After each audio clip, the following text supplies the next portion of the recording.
Hello guys, आज हम अपना HSC CET का ग्रुप डी का क्वेश्चन पेपर कर रहे हैं जो हमारा 21 अक्टूबर 2023 को हुआ था। और ये पेपर हमारा फर्स्ट शिफ्ट वाला है। ठीक है, यहाँ पे जो भी हमारा क्वेश्चन नंबर फर्स्ट है, क्वेश्चन नंबर फर्स्ट में क्या दे रखा है, अप्पम, पट्टू तथा इडियप्पम खाद्य पदार्थों का संबंध भारत के किस राज्य से है? पंजाब से है, गुजरात से है, उड़ीसा से है या फिर केरल से है? तो जो भी है हमें जो भी है खाद्य पदार्थ दे रखे इनका संबंध किससे है? केरल से है। ठीक है, उसके बाद हमारा नेक्स्ट क्वेश्चन है, क्वेश्चन नंबर सेकंड है, भारत को किस वर्ष स्वतंत्रता प्राप्त हुई थी? 1930 में, 1950 में, 1947 में या फिर 1951 में? तो कब स्वतंत्रता प्राप्त हुई थी? 1947 में स्वतंत्रता प्राप्त हुई थी। ठीक है, उसके बाद हमारा नेक्स्ट क्वेश्चन है, क्वेश्चन नंबर थर्ड है, जनगणना 2011 के अनुसार भारत की जो साक्षरता दर है वो कितनी थी? 73.0 है, 78.0 है, 88.0 है या फिर 83.0 है?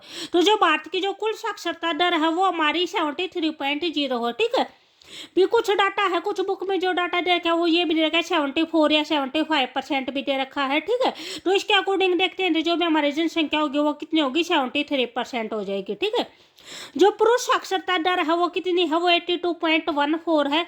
और जो महिला साक्षरता दर है, जो वो मेन लिटरेसी है, वो कितना है? 65.46 है। ठीक है, उसके बाद नेक्स्ट क्वेश्चन है, क्वेश्चन नंबर फोर्थ है, पृथ्वी की त्रिज्या कितनी है? अर्थ की जो रेडियस है वो कितनी होती है?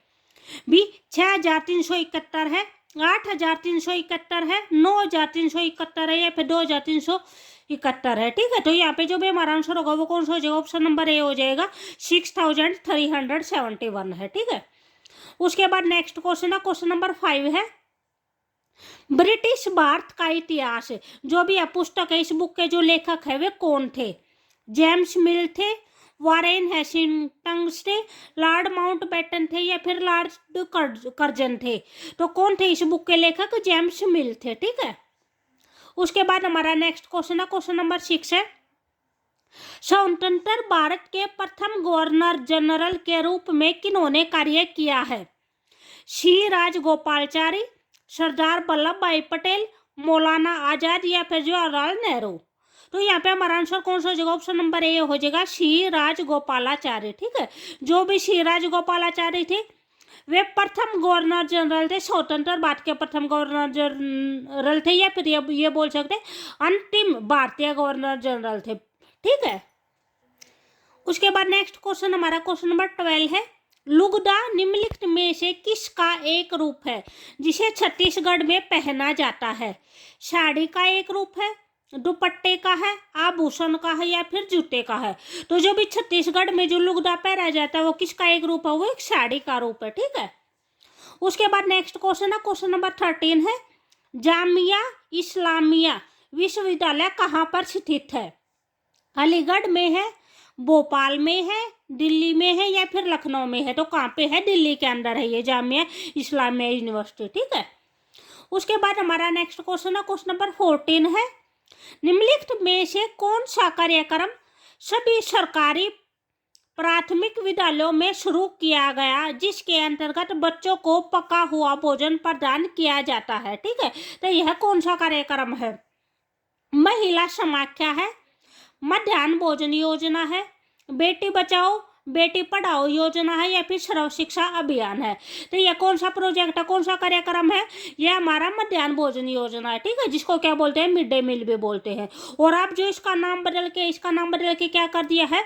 पीएम पोषण योजना कर दिया गया है। ठीक है, जो यह कार्यक्रम किसके द्वारा शुरू किया गया था? भारत सरकार के द्वारा शुरू किया गया था, 15 अगस्त 1995 में शुरू किया गया था। ठीक है, इसमें जो कक्षा 1 से शुरू करके कक्षा 8 तक के जो बच्चे हैं उनको भोजन दिया जाता है। ठीक है, और यह सबसे पहले कहाँ पे लागू किया गया था? तमिलनाडु के अंदर लागू किया गया था। उसके बाद हमारा नेक्स्ट क्वेश्चन है, क्वेश्चन नंबर 15 है, बिहू पर्व भारत के किस राज्य में मनाया जाता है?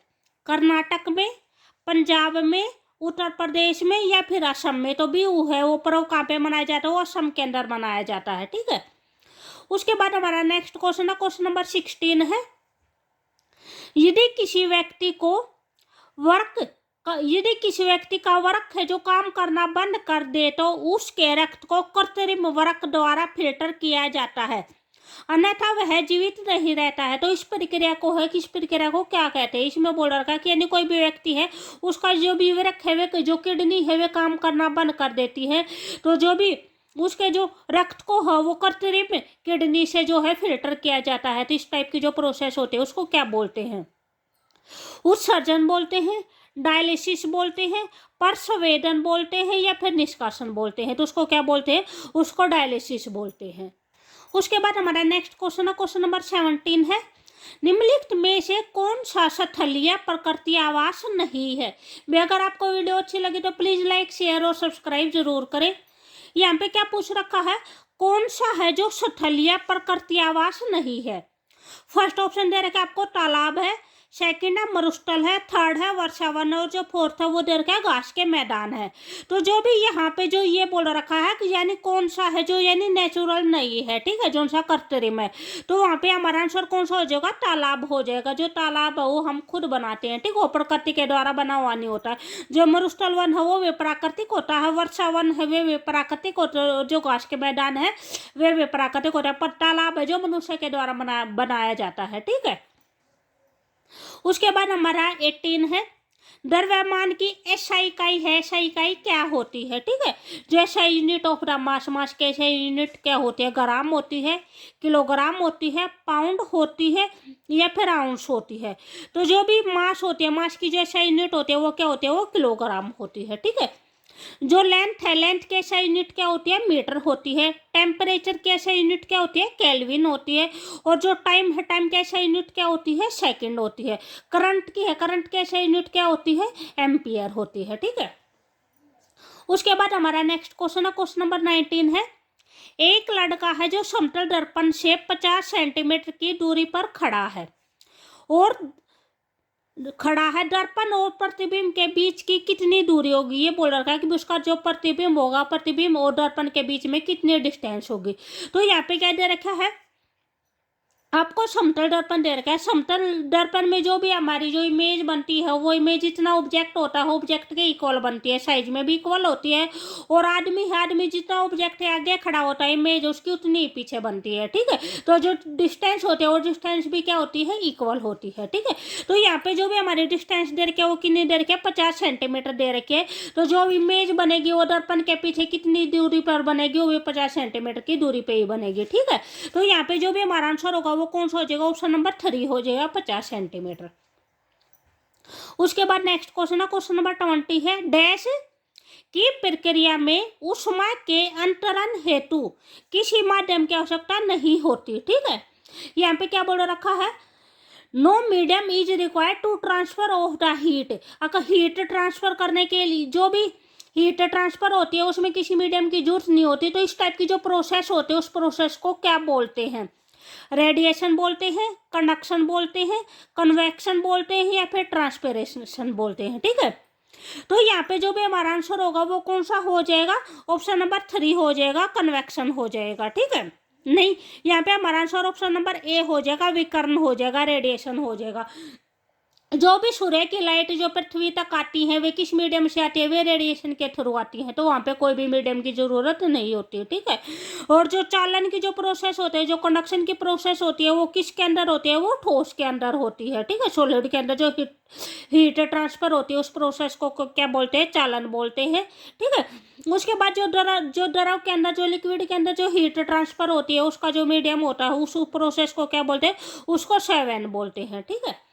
उसके बाद हमारा नेक्स्ट क्वेश्चन है, क्वेश्चन नंबर 21 है, डैश तथा डैश जल से होने वाली बीमारियां हैं। यहाँ पे पूछ रखे जल से कौन कौन सी बीमारियां होती हैं? टाइफाइड और मेनिंजाइटिस। सेकंड दे रखा है बेरी और पेचिस दे रखे है। जो सी ऑप्शन है वो सकरवी और हैजा दे रखे है। जो डी है वो है पोलियो और रिकेटस दे रखा है। तो जो जल से होने वाली बीमारी है वो कौन सी है? टाइफाइड है और मेनिंजाइटिस है, ठीक है। यहाँ पे हमारा आंसर कौन सा हो जाएगा? ऑप्शन नंबर ए हो जाएगा। जो बेरी बीमारी होती है वो किससे होती है? वो विटामिन बी से होती है। सकरवी होती है वो विटामिन सी से होती है। और जो रिकेटस होती है वो किससे होती है? वो विटामिन डी से होती है।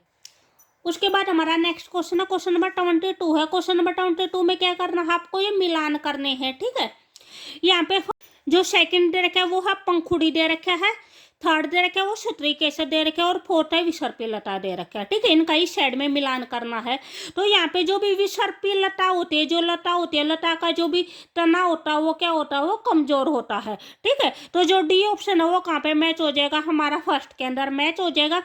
उसके बाद जैसे जो पंखुड़ी है, पंखुड़ी क्या होती है, जो फूल है होता है, फूल का बाग होती है, ठीक है, फूल के पंखुड़ियाँ होती हैं। तो पंखुड़ी किससे मैच हो जाएगी, पुष्प से मैच हो जाएगी। पत्तर दल है, जो लेमियाना होता है वो कहाँ पे होता है, वो पत्तर, वो पत्ती के अंदर होता है। और क्षत्रिय केसर वो किससे मैच हो जाएगा, वो अंडाशय से मैच हो जाएगा, ठीक है। उसके बाद हमारा नेक्स्ट क्वेश्चन है, क्वेश्चन नंबर 23। ये भी अगर आपको वीडियो अच्छी लगे तो प्लीज लाइक शेयर और सब्सक्राइब जरूर करें। क्वेश्चन नंबर 23 में क्या है, डैश की कमी के कारण कौन सी बीमारी होती है, बेरी बेरी की बीमारी होती है। तो बेरी बेरी बीमारी इससे पहले भी बताया था किस की वजह से होती है, वो विटामिन बी की वजह से होती है, ठीक है। तो यहाँ पे हमारा आंसर कौन सा हो जाएगा, ऑप्शन नंबर 2 हो जाएगा। विटामिन B1 की कमी से क्या होती है, बेरी बेरी होती है। ए की कमी से टोंडी या फिर क्या बोलते हैं, अंधराता बोलते हैं, कि रात को उनको दिखाई नहीं देता। विटामिन सी की वजह से कौन सी होती है, शकरवी बीमारी होती है। और विटामिन डी से कौन सी बीमारी होती है, रिकेटस बीमारी होती है, ठीक है। उसके बाद हमारा नेक्स्ट क्वेश्चन है, क्वेश्चन नंबर 24 है। निम्नलिखित में से कौन सी मछली की विशेषता नहीं है, मछली की विशेषता बतानी है, कौन सी नहीं है। फर्स्ट ऑप्शन दे रखे यहाँ पे आपको मीन पक्ष या फिन की उपस्थिति। सेकंड दे रखा है गिल की उपस्थिति। थर्ड दे रखा है लंबी रीढ़ की हड्डी और बेलनाकार शरीर। और जो फोर्थ ऑप्शन दे रखा है वो है शरीर के मध्य भाग की तुलना में सिर और पूंछ का आकार छोटा होता है। तो यहाँ पे जो भी हमारा आंसर होगा वो कौन सा हो जाएगा, ऑप्शन नंबर डी हो जाएगा। बी जो भी मछली है, मछली के शरीर का जो मध्य भाग की तुलना में सिर और पूंछ का भाग छोटा नहीं होता, क्या होता है, बड़ा होता है, ठीक है। तो यहाँ पे ये पूछ रखा था कौन सी विशेषता नहीं है, हमें नहीं का आंसर देना था। उसके बाद हमारा नेक्स्ट क्वेश्चन है, क्वेश्चन नंबर 25 है। हेपेटाइटिस ए बीमारी का कारण क्या है, ठीक है। तो जो भी हेपेटाइटिस बीमारी होती है वो कितने टाइप की होती है, 5 टाइप की होती है। B hepatitis A B C D E, ठीक है। जो ए और ई होती है वो किस वजह से होती है, वो दूषित जल की वजह से होती है। और जो बी सी और डी होते हैं वो किसकी वजह से होती है, वो संक्रमित रक्त की वजह से होती है।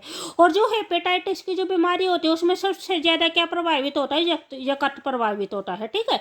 तो यहाँ पे जो भी आपको ऑप्शन दे रखे वो दे रखे जीवाणु दे रखा है, विषाणु दे रखा है, कवक दे रखा है और प्रोटोजोआ दे रखा है, ठीक है।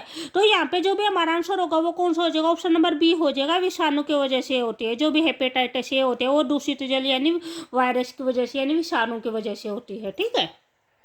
उसके बाद हमारा नेक्स्ट क्वेश्चन है, क्वेश्चन नंबर 26 है।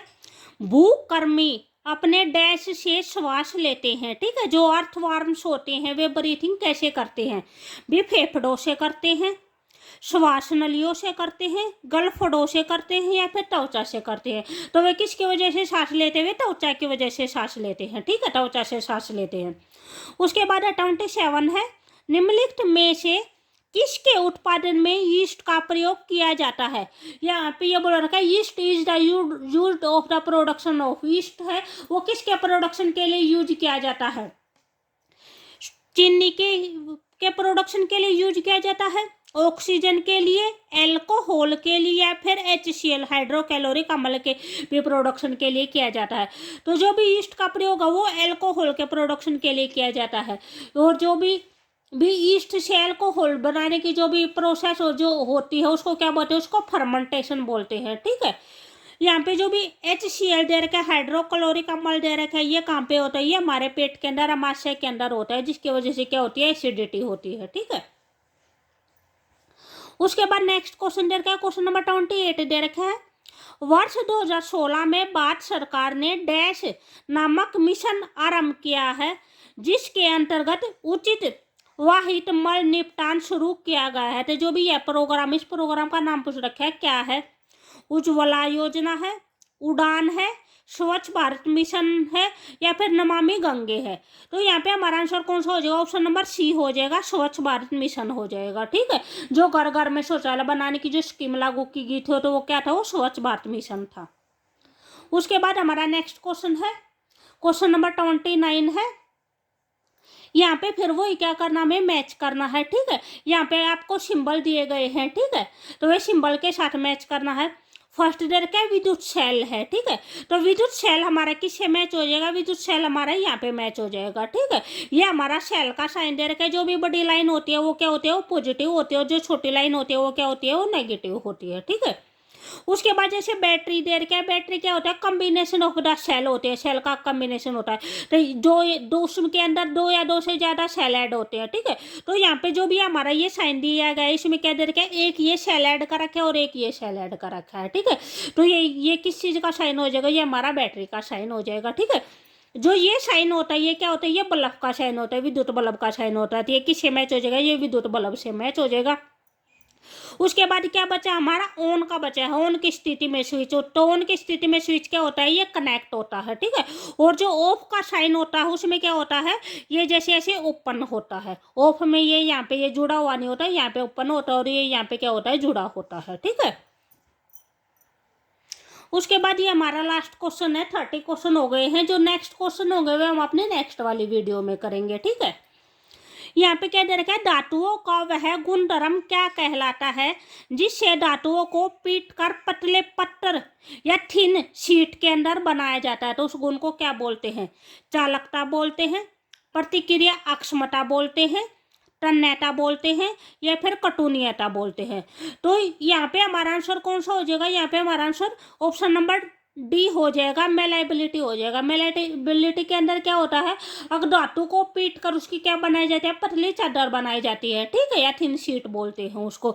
और अगर धातु को खींच कर लंबी तार के रूप में जो चेंज किया जाता है उस गुण को क्या बोलते हैं, उसको तन्यता या फिर डक्टाइलिटी बोलते हैं। ठीक है, तो अगर आपको वीडियो अच्छी लगे तो प्लीज़ लाइक शेयर और सब्सक्राइब जरूर करें। जो इसका नेक्स्ट पार्ट है उसका नेक्स्ट पार्ट कल आएगा। ठीक है।